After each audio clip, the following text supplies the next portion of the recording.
et maintenant, peuplez toute la terre et dominez-la. Alors, puisqu'on est en famille, on peut bien se le dire simplement, disons-le une fois, disons-le bien, disons-le simple. Oui, notre prétendue modernité a modifié la nature en objet de domination et a défait les liens émotionnels et merveilleux possibles dès la création. Et oui, donc aujourd'hui, face à l'effondrement total des écosystèmes, c'est clair qu'il nous faut renouer ces liens et modifier notre rapport au vivant. Et oui, c'est peut-être tout simplement beau et porteur de voir possiblement s'ouvrir ici et maintenant une partition familiale polyphonique dont le cœur battant serait un message humble et très aimant, audacieux et puissant. Comment pouvons-nous nous réinsérer harmonieusement dans le cycle du vivant? Comment arrêter de nous surestimer? Comment observer la constance espérante de la création? Comment la laisser nous troubler? Comment repenser nos structures relationnelles? Comment nous départir du niveau zéro d'une interprétation stérile qui mène ce verset à tant de dérives, peupler la terre et dominer-la? Domination, c'est perçu communément comme un mouvement brutal et profondément inégalitaire. Alors, que voudrait dire cet élan de vie, cette promesse, cet envoi confié comme une vraie, belle bénédiction?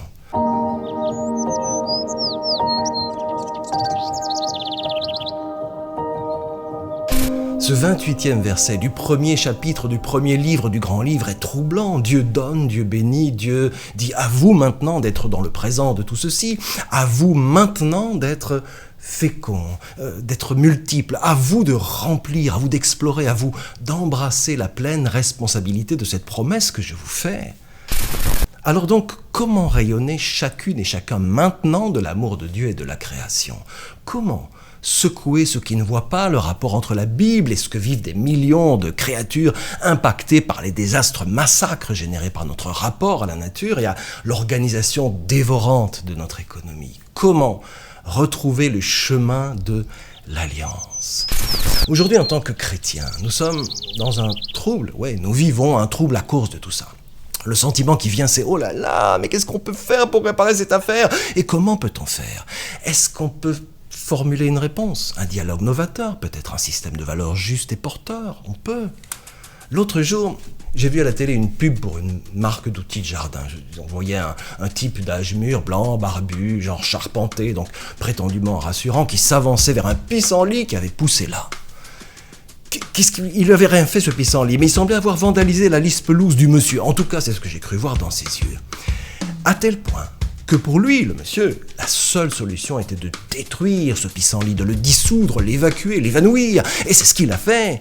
À l'image, on le voit, mais alors littéralement faire exploser le pissenlit à la dynamite. Mais c'est n'importe quoi.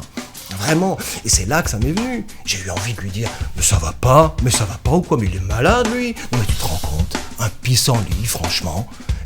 Et la biodiversité, tu t'en fous, en fait. Mais qu'est-ce qui t'a fait, ce pissenlit? Il te revient pas, c'est ça? Enfin, bon, bref. » Et je me suis questionné tout à la fois, du coup, sur ma colère et mon impuissance. Parce que, qu'est-ce qu'on fait en tant que chrétien? C'est quoi le genre de réponse possible? Beaucoup de choses ont déjà été mises en place et pensées, des choix, des principes, des idées. Et ça fait plus de 10 ans déjà que certains d'entre nous essayent de faire bouger ça. Dieu nous a confié la création pour la cultiver, la garder. Dans cultiver, il y a culture. Dans garder, il y a veiller. Une culture de veille, une richesse d'attention. Est-ce qu'elle est là? La clé. On peut échanger sur ce qu'on sait, nos lectures, nos pensées, celles des pères de l'Église ou des pères de l'écologie, imprégnés de la Bible, des habiles, des investis, des penseurs, des passeurs. Oui, on peut lire, réfléchir ensemble pour réapprendre à passer le témoin. On peut aussi risquer d'être résolument spirituel, audacieux, enthousiaste, in-théos, profondément vivant, pertinent, contagieux. Nous pouvons penser à ce que nous mangeons, à ce qui s'engouffre dans nos corps par nos bouches grandes ouvertes, en questionnant ce mouvement dévorant lui aussi, en le réajustant au principe de l'attention et de la veille par le jeûne et le murmure et le ralentissement du temps. Tant de choses ont déjà été esquissées, ne plus déballer de cadeaux inutiles à Noël par exemple, mais planter un arbre, ouais, imaginer un festival chrétien de l'écologie, tenir des assises chrétiennes de l'écologie, tracer le principe de la maison commune, sortie de la perte, piste de l'église verte. Une chose est sûre, tout ceci nous trouble, ouais, alors une chose, une seule, disons-la, il nous faut apprendre à vivre avec ce trouble. formuler un langage constructif, susciter une réponse puissante à des événements et des comportements dévastateurs. Une foi vivante, indissociable de l'affection pour les merles, les murènes et les pissenlits, parce qu'indissociable d'un amour profond pour le Créateur, n'est-elle pas le territoire de pensée le plus porteur pour nous? N'est-elle pas éternellement la plus belle des matières, notre foi, pour ça? Non? Allez,